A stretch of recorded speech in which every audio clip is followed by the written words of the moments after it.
Okay, perfect. Thank you, Stacey. So I was saying, I learned you shot on location in Wonder Valley, California. And speaking of glitches, I read that the production was somewhat cursed. Is this fair to say? Could you tell me a bit more? Yeah, Eric, why don't you start with it? All right, where to There's begin? so much to talk about. We can break this up. Yes, it fits Coraldo levels of insanity. So it was filmed over 11 nights, and we actually wrapped on Friday the 13th, which Oh, is wow. now we're opening on Friday the 13th. But we shot in one of the hottest places on Earth in the dead of summer. So we're talking 130-degree heat, no Jeez. AC on set, uh, just people overheating. We had sandstorms come out of nowhere to the point where we had to shut down production because you had sideways blowing sand, tore the roof off the house where we were shooting.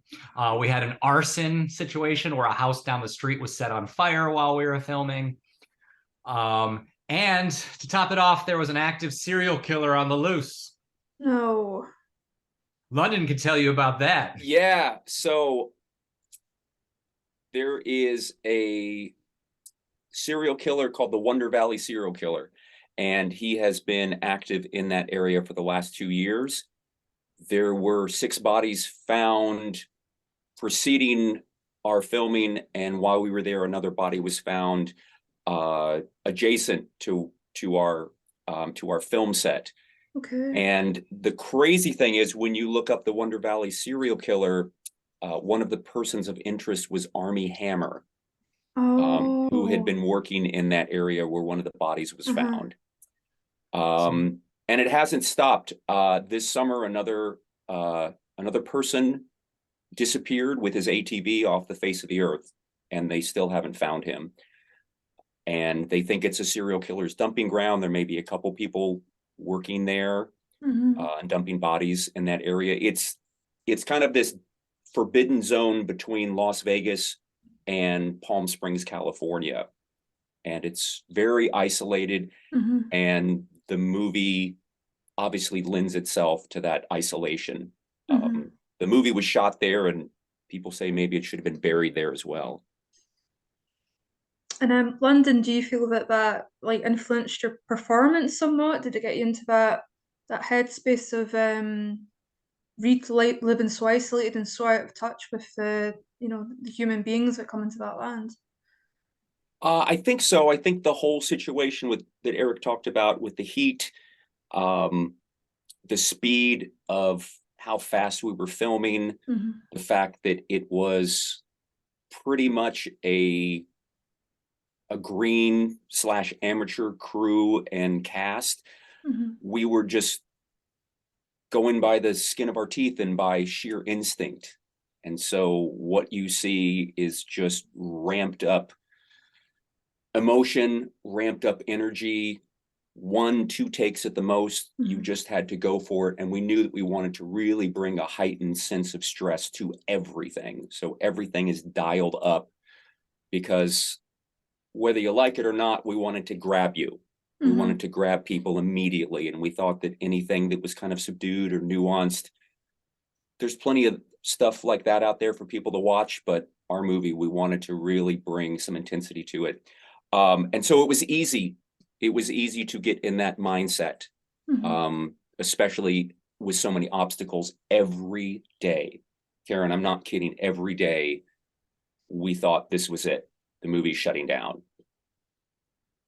That And just testifies to your resilience and how incredible it was that you got that off the ground and running. Sorry, Eric. no, I was going to say, and not only the cast, the crew too. I mean, we lived it. Everyone was out. It wasn't, going home to your families at night. We all lived out there for those 2 weeks. It was like going to war every night because you never Yeah. knew what you were going to deal with. That's pretty incredible. I wasn't aware of that. I'm sorry you guys had so much just drama and tragedy from all angles. It sounds like a lot. Well, I also I broke my shoulder during the filming, and they say pain is temporary, but film is forever. So here I am, and I'm glad. I think when you overcome certain things, it makes you that much more ambitious to get the damn thing done. Right, Mhm. Eric? Yeah, I mean, we're here talking to you now, so the bastards have persevered. Yeah. Yeah, so far we've beat the curse, but definitely there are times where it felt like there were forces working against us. I mean, things would just shut off. Generators, how many generators did we bring in? They just kept. Yeah, by our third generator, things just kept shutting down. We were Yeah. cursed out there. Well, I guess The roof of the set literally peeled back like a sardine can one night. We had flash wild. floods in the desert, in the driest, hottest climate you can imagine. We would have a spontaneous flash flood that washed out the roads. I mean, there were times where we couldn't get home, cars got stuck. When I say home, I mean we were 30 minutes away even from the houses that we were staying at that we had rented in the area. We couldn't leave the set without we had to work always in pairs because of the serial killer. And then we found out afterwards that the whole production had been watched from a mysterious car. Wow. And then there was also a motorcycle circling us with blacked out headlights, and that kind of shit in the desert. Like if you live in the desert, they say those are the things that people get shot for. You don't do that in the desert unless you're up to something. And the locals, which we tried to hire in Wonder Valley for equipment,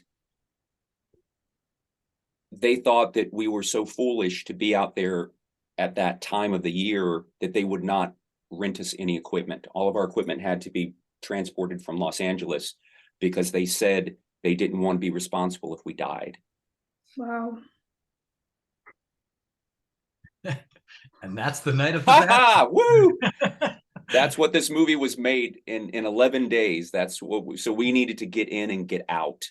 Well, on behalf of the horror community, thank you very much. I absolutely loved this movie. Oh, thank you. Thank you. I was hoping you would say that. I wasn't sure. No, genuinely, it touched me in a way which we'll get onto. But now that I'm hearing this stuff, you guys should be on like Cursed Films on Shudder. It's like a whole series about I think cursed film so. productions. I think Like that so. is Well, the amazing thing is sometimes the story is better than the film, and I think we're so fortunate that the film actually ends up standing on its own. That we're kind of, when all this shit was happening, Eric and I are thinking, wow, this is the best podcast subject. If the film never even comes out, we can still talk about the crazy shit that happened. And fortunately, the film came out, and people like it, like yourself. And we also have some crazy behind the scenes stuff to talk about, which is just gives me chills to think that we're here talking about it. Like we survived that. But we all sort of have PTSD from it. Eric, is that correct in saying? Absolutely. Yeah, look at my background. I'm still in hell.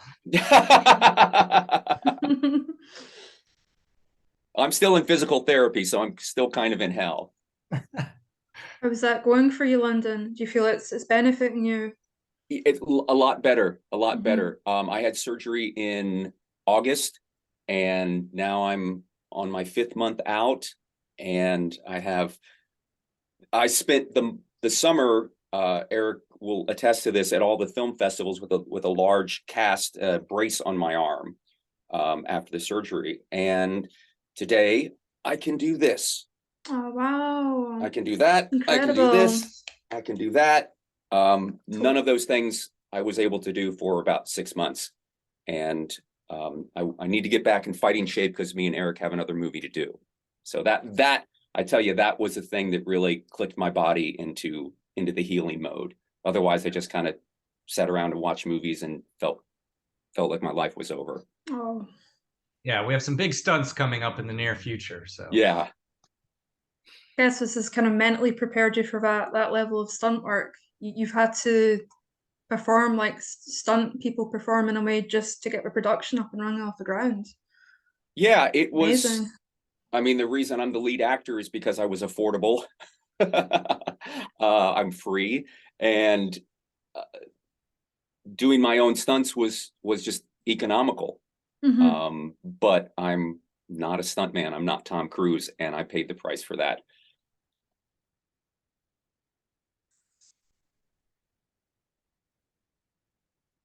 Oops, I just paused a little there. Sorry about that. So, I guess coming back to Night of the Bastard, the movie opens in 1978. Um, Correct.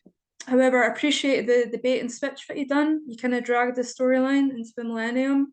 I'm wondering what informed your choice, Eric, to give the film a more modern setting as opposed to a more grindhouse feel. No, I mean, it always, the intention was always a Midnight Madness Grindhouse sort of film. And it was written in modern day, but I think it was important to sort of pay homage to those classic films of the 70s by doing a 70s flashback. Hmm. Yeah.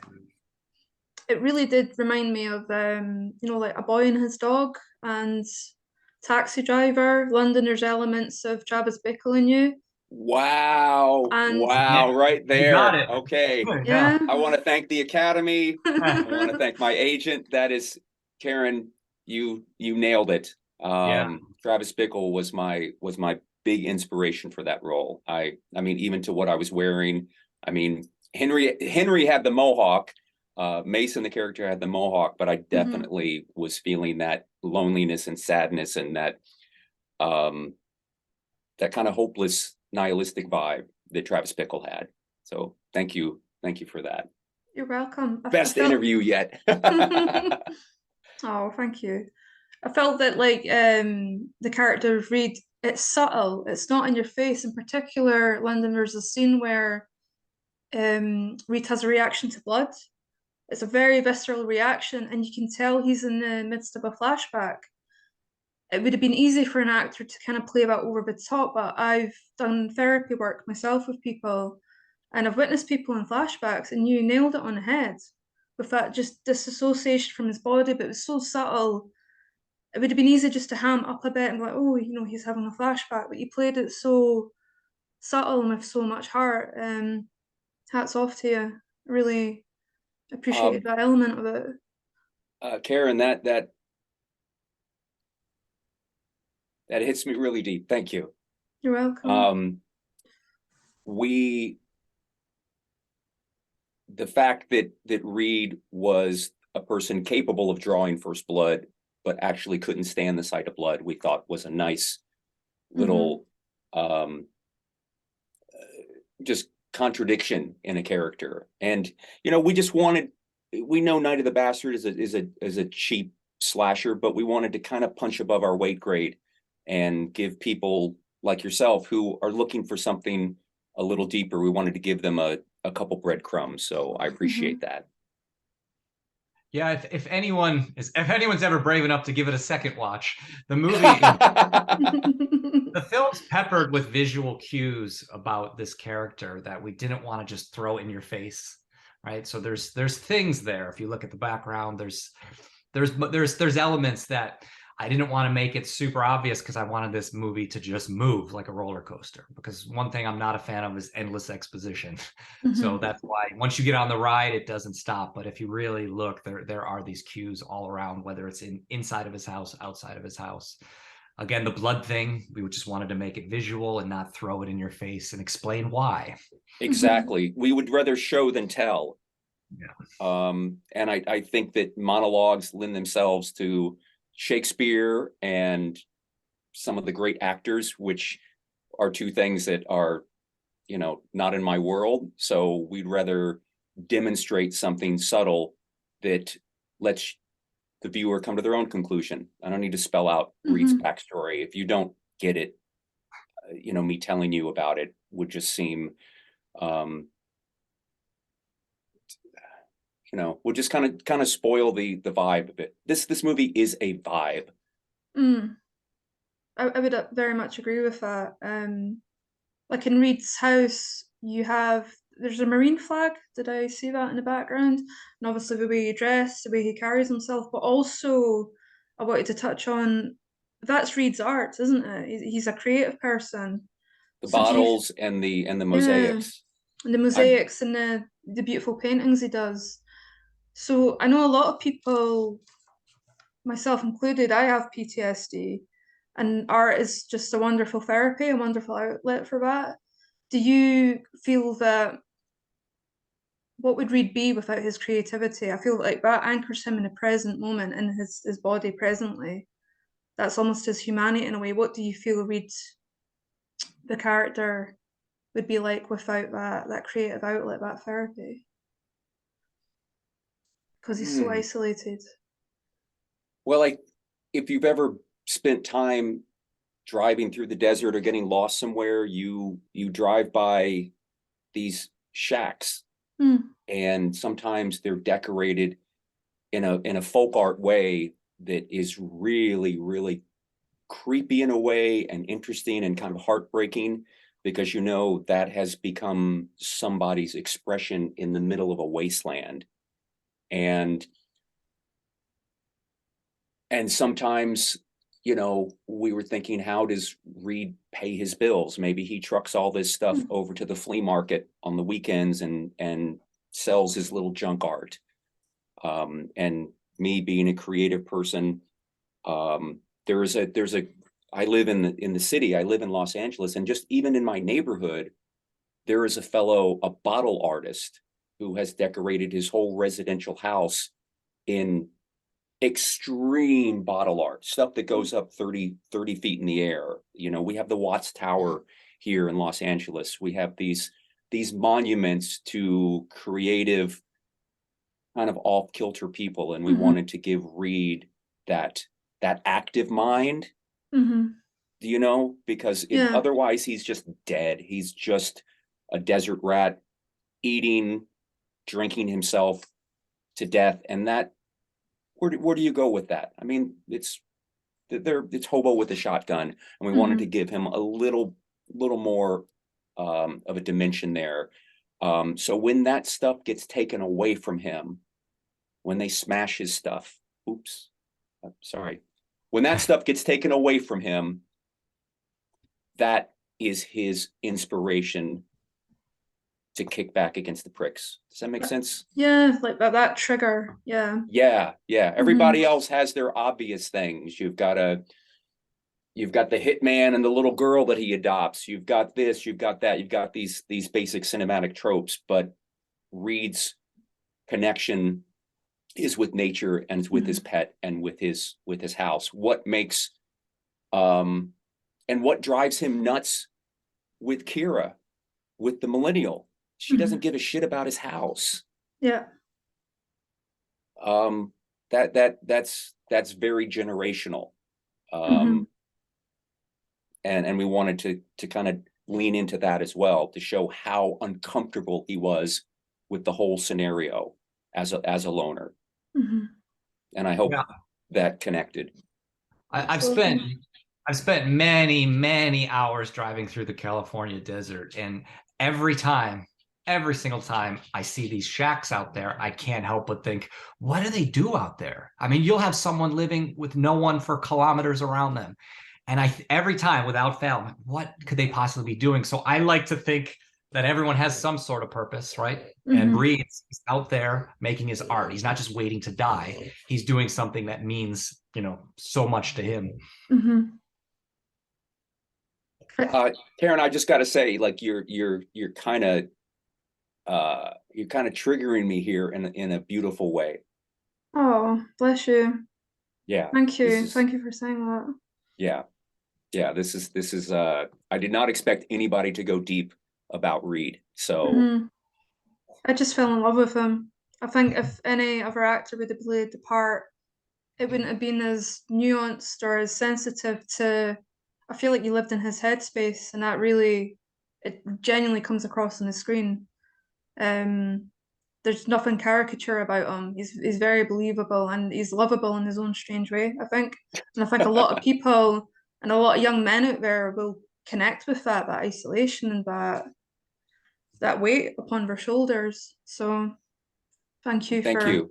acting that That way. is unexpected, because usually when we talk about the film, they talk about the gore and the effects and the sex and We'll any get to number of that. things, Yeah. Satan and everything. So I'm really taken aback by this. You caught me off guard. I'm in a sensitive moment. Oh, bless. And I guess talking about Reed's isolation, was it your choice or Eric's choice to give him a turtle as a pet? Because I feel like giving him a dog would require more of that emotional commitment with him. You know, with the turtle, I feel like the turtle is the heart of the movie. It represents his need for empathy, his need for connection. He can't quite fully commit to that with a human or even a cat or a dog. Was that intentional to use a turtle instead of like? Well, to me, the turtle is like a homage to Rocky, because Rocky Balboa has Cuff and Link in his little aquarium at his Oh, house. of course. Yeah. And a turtle has a hard exterior shell, which like Reed has. The turtle also lives in an aquarium, which is almost a metaphor for Reed's little life and his little compound. And a turtle is a desert animal in a way. I don't know, Eric, anything else about that? What? You summed it up. The turtle is the heart of the movie. It represents all those things. It represents Reed. It represents the desert. Cool. Yeah. And I think a dog or a cat would be overly obvious. So the turtles, are surprised. They don't want to give anything away. I love the turtle. He was adorable. Yeah, that's actually Marlena.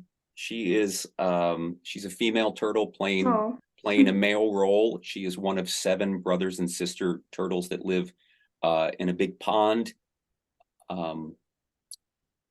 And she was returned to the pond after the filming. No turtles were hurt in the filming of this. I was hurt. Marlena bit the shit out of me quite a few times. But consummate professional. A lot of the takes with the turtle, I was looking away or distracted, and I didn't realize until I actually saw the footage how expressive Marlena or Marlin is in the film. It's remarkable. It's like animatronic. It's responding to stimuli just like an actor. I mean, we got so lucky. Yeah. The turtle now has an agent. Yes, and won't take our calls. The sequel is going to be over budget just to get Marlena back. High in demand. Yes. So I also loved the symbology, I guess, of the satanic curse manifesting as Reed's unaddressed, unresolved trauma. How important was it for you that didn't eclipse the gore, the prosthetics, the action? It's a breakneck pace from like beginning to end, and I thought that did quite it complemented the film in a way. Does that make sense? How important was it for you that the film's gory action sequences took center stage, and that the satanic curse was? Am I right in saying it was like a euphemism for Reed's trauma in a way, with satanic curse? Because without giving any spoilers away, there's elements of like generational trauma there, cyclical trauma, falling into the same patterns of our past, and we're kind of doomed to follow a certain path and make the same mistakes. Oh, Karen, you are our target audience. These are things that I obsessed over and that Eric and I discussed. And Eric, tell about your thoughts about this. Like Eric and I are both yin and yang to kind of complete our partnership here. Yeah, so I think that a lot of the question I expect most people to ask themselves while watching this movie is, who's the bastard, right? And that's something you really have to take the ride Mm-hmm. until the end to really kind of figure out for yourself who's the bastard. But on the surface, it's, you know, it's a supernatural seed shocker and it's got buckets of blood and squirmy gore, but deep down there's a lot of heart and soul there. So the idea was to up front push it, sell it as this grindhouse slasher, midnight madness, bloody mayhem. But I think if you make it through the film, you'll find there's actually another level to it with a lot of heart and Mm-hmm. soul that comes from not only Reed's story, but Kira's story, and again, the turtle. Mm-hmm. And Karen, what you said is that there are a lot of cyclic callbacks in the film, that there is a bit of a Groundhog Day vibe to it, where Mm-hmm. things repeat themselves, generational, as you noticed. We thought that was the way that it starts, the way that it ends. It all kind of ties into fate and free will.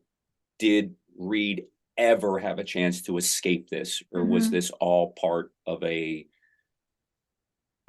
grand scheme, universal scheme? You know, it's a lot about families. It's a lot about, I mean, everybody has their family in the film that they are trying to protect and fight Mm-hmm. for.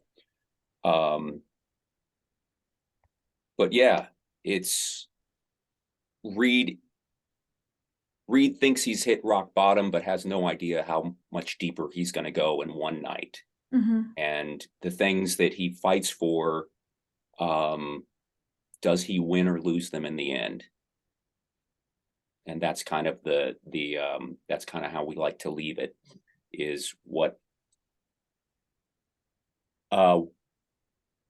where does he end up at the end?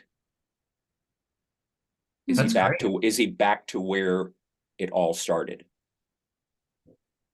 Can Yeah, you escape your fate? Mm. It's like so that line that Claire says, we are born of blood, and we return to blood. Basically, it's that birth and death cycle, and Mm-hmm. anything in between. It might be a higher mechanism. Some of it might be within our control, but ultimately, it's it is what it is, I suppose. There was the satanic cult. Did I pick up on this right? They mentioned the Greek god Erebos. Erebos, he's like the god of primordial darkness. He's born of chaos, and again, that's almost like holding a mirror to Reed. He's born of darkness. He's born of like pure chaos. Oh, hold on. Are you just to clarify? Are you thinking Arabus? Yeah, I am Oh, Erebos. Arabus. Yeah. So if you've done any demonology deep dives, Mm-hmm. Arabus was definitely picked for the way that he looks and the things that he does and the things that he's known for. And we didn't want to go too deep Mm-hmm. and get academic about the demonology in the movie, but all of that stuff, if you've done any research, you'll know that we try to be authentic with that stuff. Mm-hmm. And Arabus being a half horse, half man Mm-hmm. entity, there's lots of horse metaphors sprinkled throughout the film. Ah, okay. Oh yeah, if you Yeah. look again, Now that you'll I see think about horses it. everywhere. Yeah. Yeah. another Okay. reason for a second viewing. Yes. Yeah. So the Arabis is from the Lesser Kings of Solomon Demonology Encyclopedia. I have that, yeah. It should be taught in Yeah. schools. And you know, he's the ruler of 20 armies, and that he's also considered one of the most truthful demons, Mm-hmm. which is was important to us because everything that Claire says to Reed that sounds like a riddle, or it sounds like some bullshit supervillain stuff, is actually gosh, if you look back and you know how the movie ends, you can see where she's peppering small little clues that Mm-hmm. Reed doesn't pick up on. I mean, Oh, people think she yeah. talks like a wrestler. but actually she is foreshadowing some really crazy shit. So that was all intentional, truth telling, and our just respect for demonology. And Hannah, who played Claire, is also a witch. So she was able to bring a lot of authenticity to that role and also help us create the rituals so they would seem authentic. We wanted to pay tribute to the occult and not just make some spooky shit up and light some candles and jump around. That was all very planned and choreographed according to the occult. Maybe that's how we fucked up, Erik. Maybe we should have done stuff more Hollywood, but we fucked around with the occult and found out. Maybe we did this ourselves. Well, in the last 10 minutes, I've learned that Night of the Bastard is an occult family drama wrapped in blood, nudity, and violence. Where's that? Did you just write that? Or just Yeah, I just wrote that in my head. That's incredible. Yeah. That's the tagline. Definitely. So, do you return, without spoiling, being very careful here, do you plan to return to the universe of Night of the Bastard? Is there more in store for Reeds? Go ahead, Prequel, Erik. maybe? Night of the Bastard is part one of a trilogy, what we call the Snuff trilogy. So if you see the film, you'll see there's a snuff element to it, snuff film. We're going to carry on with that. Our next film, even though it's not in the Bastard universe, it carries that same snuff theme. And when we return for our third film of the trilogy, it is actually the sequel to Night of the Bastard, which will pick up right where Reed left off. And it is aptly titled, London, Bastard 2, Night of the Motherfucker. I love it. Yeah, you know what you're getting into. So it is very Grindhouse, it is very late 70s, early 80s, it's steeped in that Grindhouse midnight movie energy. What types of movies do you both enjoy watching? What influenced the production, your performance? What do you watch at home when you've got a night to yourself? Well, it's sort of a double answer. It's steeped in Grindhouse, not only because there was almost no budget. I don't want to just disguise it behind that, but also because these were movies that really influenced me, like as a kid, that made me want to get into horror, making movies.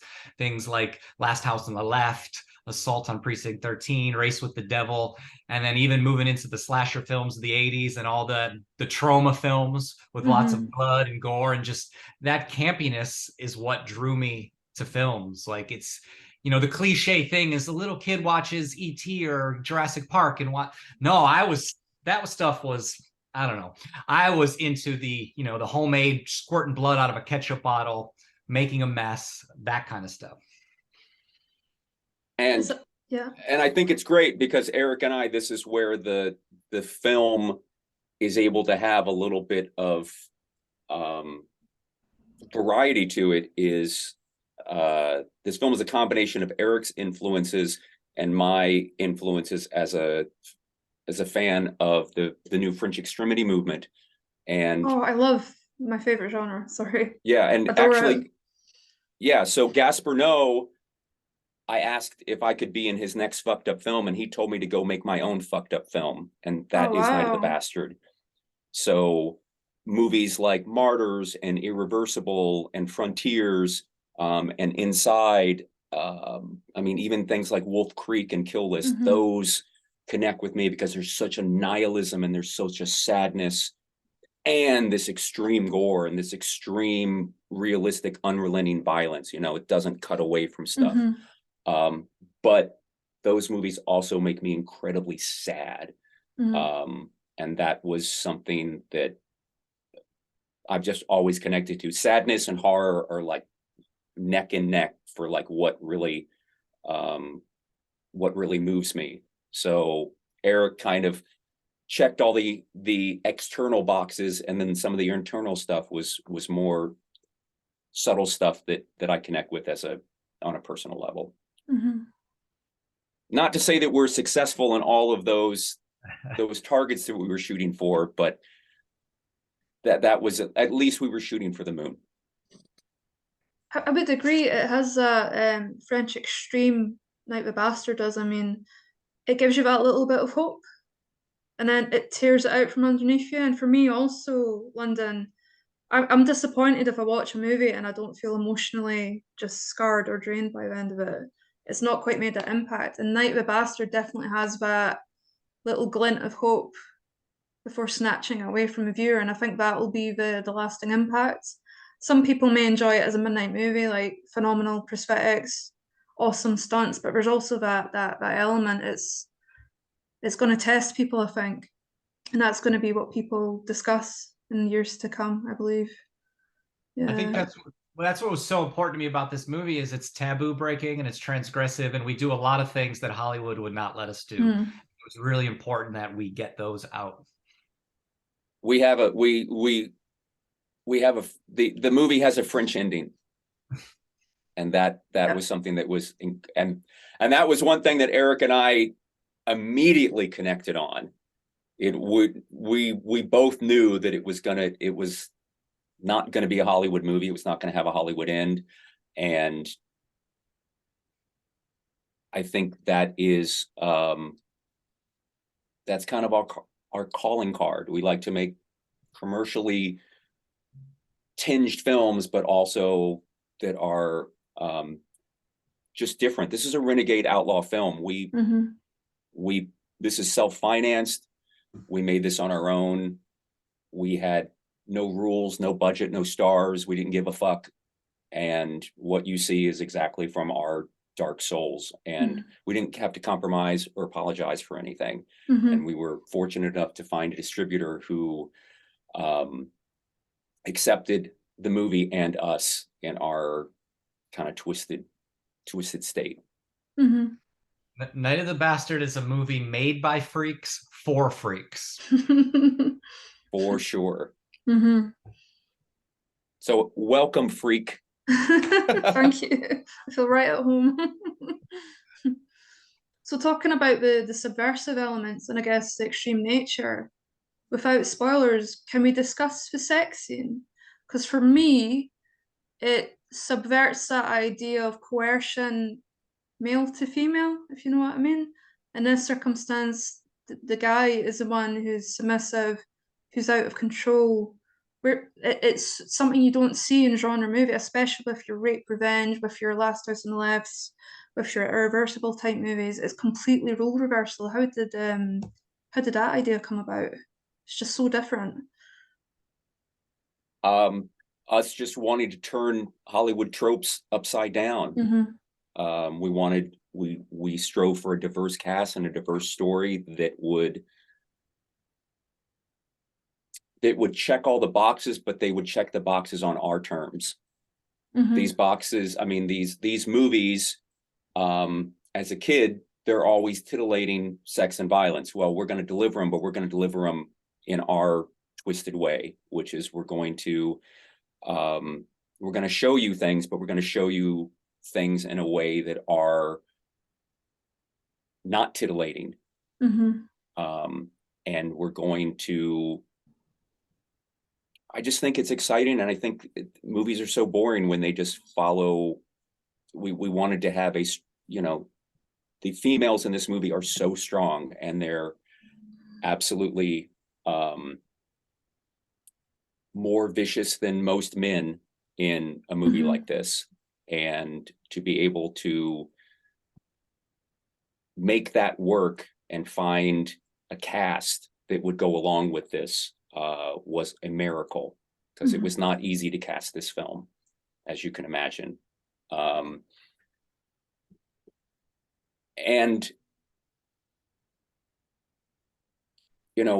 we believe in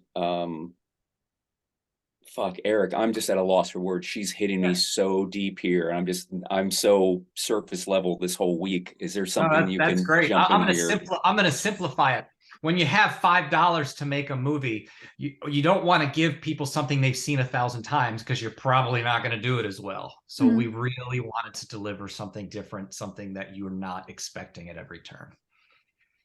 So to make a female antagonist who is the you know, where there's woman on man violence, it's about fucking time. Yeah. It's I think it's, if done right, we were going to, and I won't upset people. I want people to think, what are these guys are fucking crazy. These women are crazy. This whole thing is just nuts. And the payoff at the end, we wanted it to be a payoff, but as I said, on our terms. Yes, you're going to get sex. Yes, you're going to get nudity, but it is going to be, it's been fucking called vomit inducing. And I don't know if that's a compliment or a, you know, the worst criticism I've ever heard, but I'm pretty cool with that, actually. I mean, it's not meant to titillate. We want to give people what they're hoping to get, but we're gonna fuck them up. Yeah, there's sex, but it's not sexy. Yeah. That's Thank you, Eric, for articulating this stuff. I'm just all over the place this morning. I guess, yeah, with so much Hollywood, even horror, these horror productions might think they're being out there or edgy, but it's always from a male gaze. So for me, that was so refreshing. It's not necessarily from a female gaze, but there's that hierarchy of the women in the film. Even the Satanic Cult, there's a mother figure. It's all females are the matriarchs, and the males are just running around like lost puppies, you know, being trained what to do. And that was so refreshing for me as a female horror fan. And I think you hit the nail on the head with that. That means sex scene is going to be so divisive, and I think that's, you need to subvert people's expectations, or you're not going to get that same emotional response from people. And it's just so refreshing, guys. It really is. Well, thank you. And also, as a filmmaker and an actor, we're asking a lot of our cast and crew, and I didn't want to ask anybody else to do anything in the movie that I wouldn't do myself. So when it came to nudity and sex and content like that, I was the first guy to kind of walk the plank and say, you know, I wouldn't ask anything of anybody that I wouldn't do myself. That's really cool. It is really appreciated, I think. Yeah. Thank you. So talking about the females, Maya Hudson is a goddamn force of nature as Kira. She's a beast. She's a Wow. fucking beast, right? At first you're like, she's the first one on the defensive when the guys are, you know, Reed comes out and says you can't camp here. She's the one who kind of defends her pack. How did the casting come about for Maya? How did you all meet? What was the casting process like? So casting taking place during COVID was interesting. So it was a lot of self-taping, and you know, we were overwhelmed with the amount of just great submissions we got. But there was a handful that really stood out, and we narrowed that down, and we were able to turn that into some in-person auditions, which was great and refreshing after, you know, being locked at home for a year or two. And Maya just brought it in the audition because it's a very physical role. We asked in the audition, you know, don't hold back, show us what you can do. And all the actors, I should say, in that audition really physically brought it in the room. Down to actually doing some fight choreography right in front of us. Yeah, we found a audition spot that was isolated. This was crazy. Most audition places here in Los Angeles are in almost business buildings. You rent a suite or an office room, and you can hear people in the different rooms, and there's a commercial over here, and they're doing a rom-com over here, and you can rent these little rooms and meet people. You don't want to bring them to your house. You don't want to meet them in the park. You want to try to seem legitimate. And we found this kind of off the wall bastard room that we were able to rent and bring people in, and it was isolated enough that they could actually scream, because we knew that once we cast them, we weren't going to see them for a couple weeks, and we were just going to drop them in the desert and start filming, and it was going to be insanity. And so we wanted to make sure that we really knew what we were getting.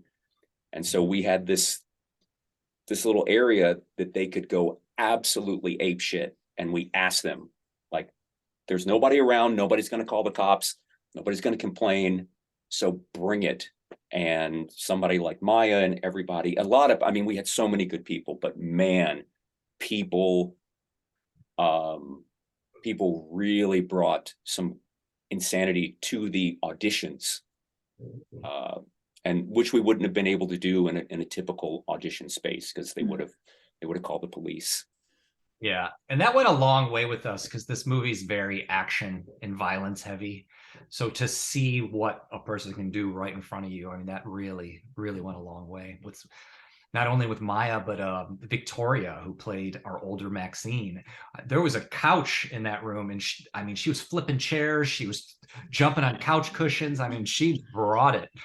And that's when, as a filmmaker, I want to work with this person. Yeah. That sort of attitude is what made the film a success, and that's how we got the film finished, is people bringing that attitude to the desert. Yeah, it's wild. I can't imagine, what it would have been like shooting throughout all of that. I'm quite gobsmacked. So you guys worked together on what's here? Brutal Reality Inc. It's quite heavily influenced by the music and aesthetics of black metal, the little short film that you did.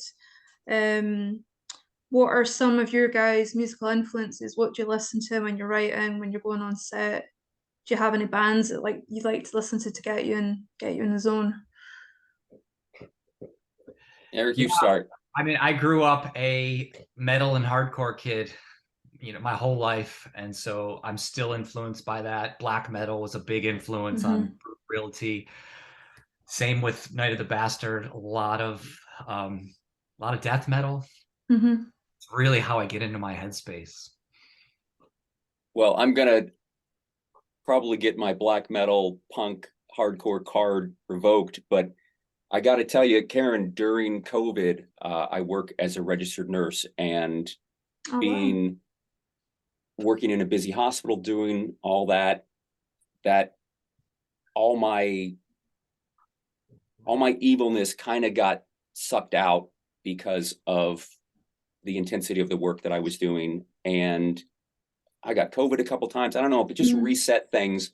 And when we started to work on Night of the Bastard, I couldn't listen to anything dark because that was just tapped out. I mean, if I am working on dark stuff and writing and creating stuff for things that Eric and I are working on, or working on Night of the Bastard, I had to be very careful about what I listened to, because some stuff is so heavy that it would make me just too depressed. I couldn't work like that. So my antidote was listening to Take That, and listening to Robbie Williams and Mark Owen, and just going completely in the other way to inspire me to get up and be positive. And it was like an antidepressant. And I was obsessed with training to pop music. All my stunt training, punching bags, and working out was done to pop music, to the Killers, because I just couldn't. I was gonna bring all my darkness to the movie, but I didn't want to bring the darkness while I was preparing for it. Does that make any sense? COVID really fucked my mind up. Yeah. The pandemic fucking changed everything for me. I have to add, I'm also heavily influenced by horror movie scores. I'm a fanatical collector. And so whenever I'm writing or editing, I'm usually listening to film scores, which is why the score to this movie was such an important, I mean, all the elements were important, but really the score was a big deal for me. And we enlisted a gentleman by the name of Colin McCoy, who just absolutely annihilated it on this musical score. And so I hope anyone that watches, I hope you're paying attention to that score, because it really takes this film to the next level. Yeah, and we also were so fortunate to get some original songs. We've got Bonnie Prince Billy, Will Oldham, who did kind of Reed's theme for the movie, and that was very helpful to set the tone for his character. I listened to Jason Molina from the Magnolia Electric Company. That stuff I have to be very, very careful. Nick Cave, sad music, that stuff will really put me to tears these days. So I would listen to that stuff and then do the scene to immediately get in that headspace. But for me these days, that headspace is debilitating in a way. So I have to be very careful what I surround myself. I can watch fucking horror movies all day and just be, yeah, and be excited about it. But there's something about music which is hitting my brain differently. It's hard for me to not be physically affected by it the last couple years. So I have to make sure that I medicate appropriately. I would agree. I do relate to that. And I feel like it's like food. It's what you put in your body. It's what you consume. You're going to maintain a certain headspace when you're eating better, when you're drinking, drinking less, etc. It's the same with the movies, particularly with music you consume. If you're already living a harsh reality, you don't want to be going home at the end of the day and just staying in that headspace. It's so unhealthy. I was similar. I just cut black metal out of my diet with the whole of COVID. I started listening to like the Ronettes and Marvin Gaye and stuff, and like just right. Yeah, like it works. It's like it's better than alcohol or drugs.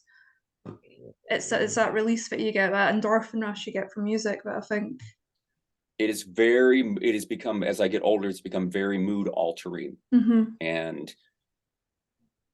And so it's helpful if I need to switch gears like that. As an actor, I can listen to something for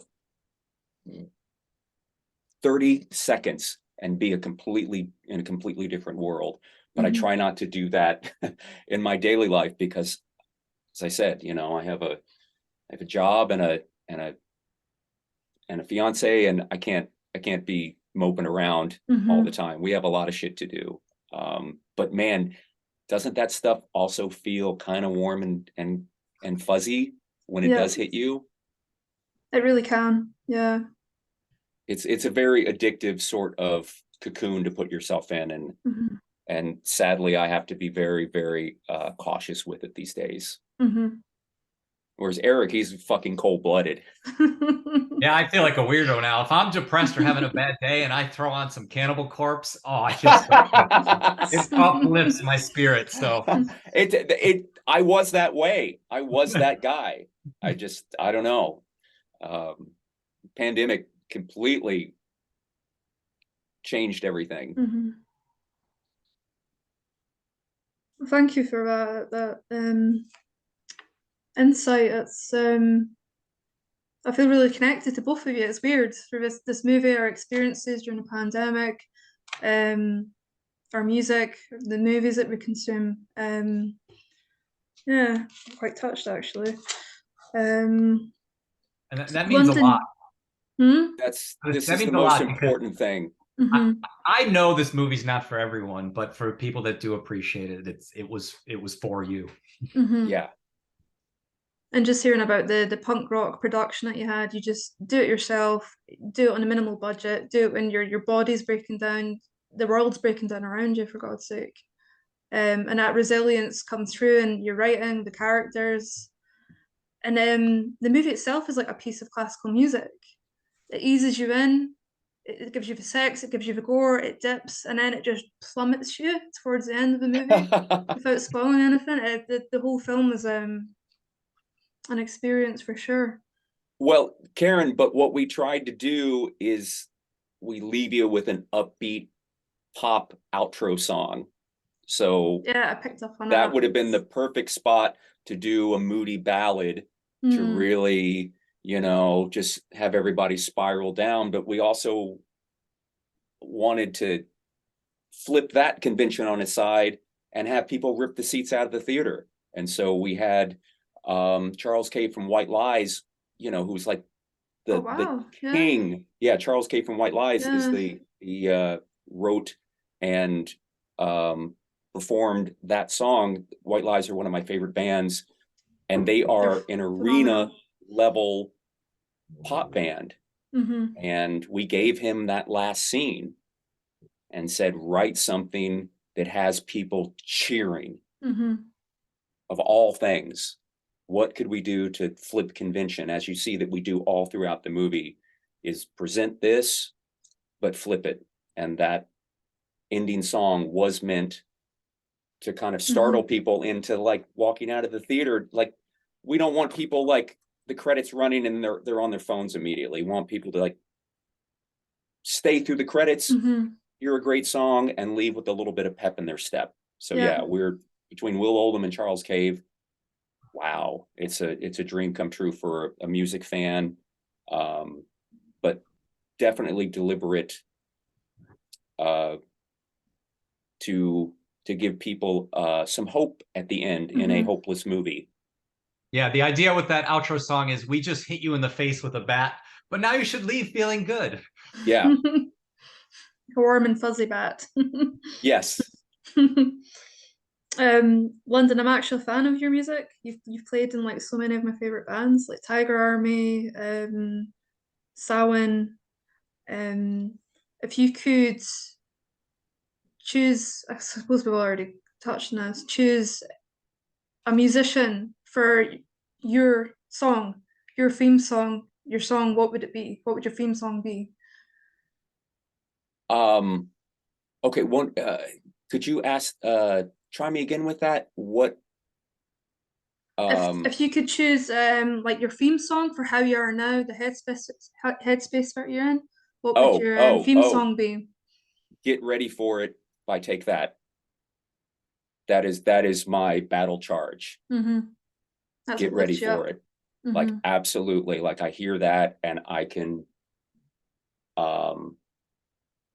that cures every dark thought in my mind. Absolutely. Get ready for it. Bam. Unbeatable. Unfucking beatable. What about you, Eric? Oh, maybe Moth-Eaten Deer Head by The Locust or Hammersmith Face by Cannibal Corpse. No, no, seriously, anything by John Carpenter. I hear John Carpenter music and I'm like, I'm ready to go. Let's do this. Yeah. Cool. Yeah, I gotta just I hear something and if I'm not grinning, I should probably turn it off because I might not get nothing. I'll get nothing done that day. And being productive and being in a good headspace is people are counting on me. So I got to make sure that anything that I'm shooting into my ears and my eyes is pushes me forward. It's getting you to a healthy place so that you can help the people I've around just you. I've just become oversensitive. Maybe that's what it is. Just become oversensitive. Yeah. Don't think it's bad to be oversensitive. Especially being a nurse, you need to be intuitive to some people can't tell you what they want, what they need, and it's quite a beautiful thing to be able to just be ready for what the day might bring you and keep that positive mentality. So Thank you. yeah, congrats on that. It's tough. I used to be sensitive, but working in television for 15 years has ground me down. It is, you know what, Karen, it is the best thing between my oversensitivity and Eric's realism, like cold hard realism. It really keeps this it keeps us afloat, because if there were two of me, we would just hug each other all day, and if there was two of Eric, we would just be so We'd all be dead. We'd all be dead and bitter and in jail. Yeah, we'd be serial killers. So I think we're getting to like an hour now or so. I won't keep you guys much longer. Do you have any other upcoming projects you'd like to discuss that you're working on? I know you've got the sequel and the trilogy plans. Have you got any acting outside about London? Where can I catch you next? This is my life right now, working with Erik. We started a production company called Your Funeral, Mm-hmm. and we're in pre-production for our next movie. I think Erik and I would both prefer, I would love to just be an actor, and Erik would love to just be a director, but we realize that the only roles and the only gigs that we're going to get that really fulfill us are things that we create on our own. Mm-hmm. And so therefore we are continuing to make our own stuff, and to make your own stuff is a full-time job. Mm-hmm.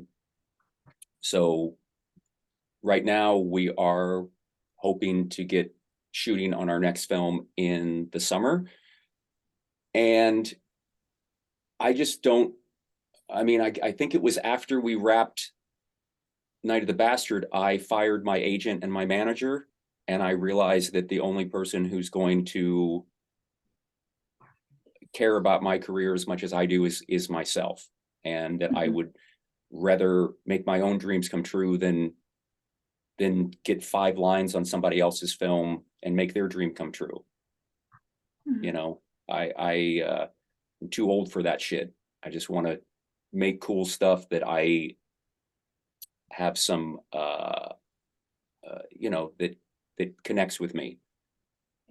And I don't know anybody in America. Certainly I would go overseas to work with any number of directors if they were to call, but as far as working in America, Erik's my guy. Mm-hmm.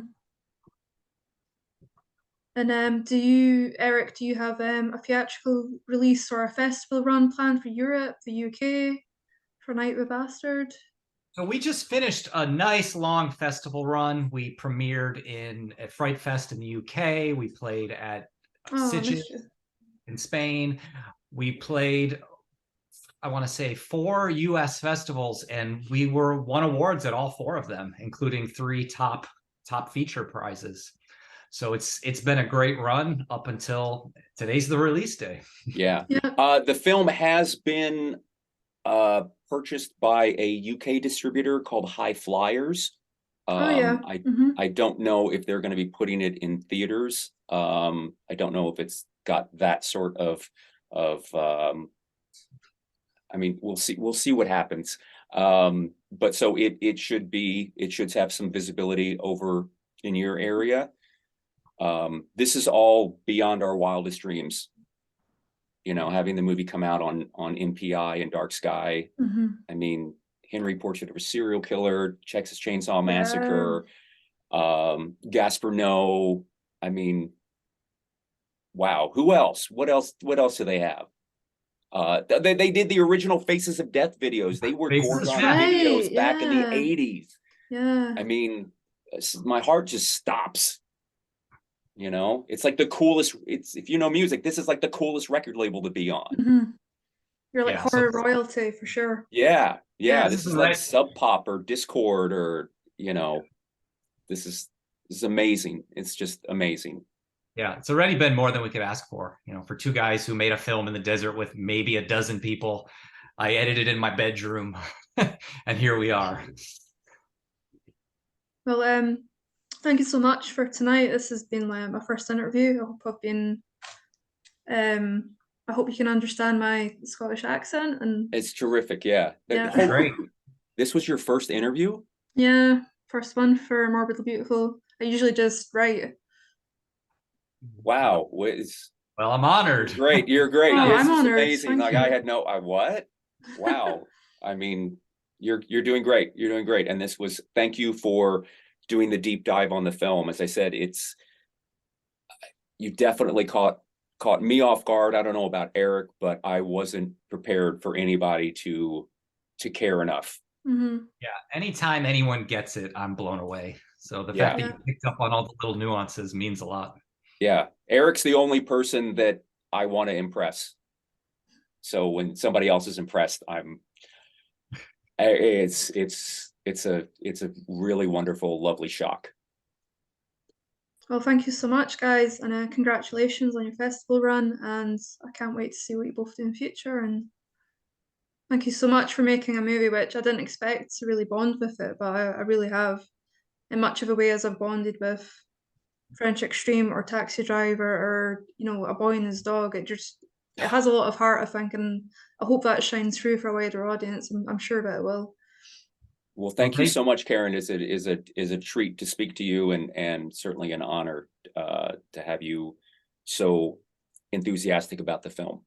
Thank you for the opportunity. Thank you very much for your time Thank you. today, guys. Thank you. Thank you, Karen. Karen, I just want to jump in and say, I know Stephanie, when she connected us, she said you were thinking about it and you weren't sure. And this has been like one of the best interviews I've sat in on for this release and probably like in life. So really great questions, well prepared, awesome job. And I just want to give one like technical thing. I think you've probably used Zoom before, but when you close, don't close your Zoom until the recording converts. Okay, It's gonna like convert on your computer, so just don't close it because I don't have the backup on my side. It's all you.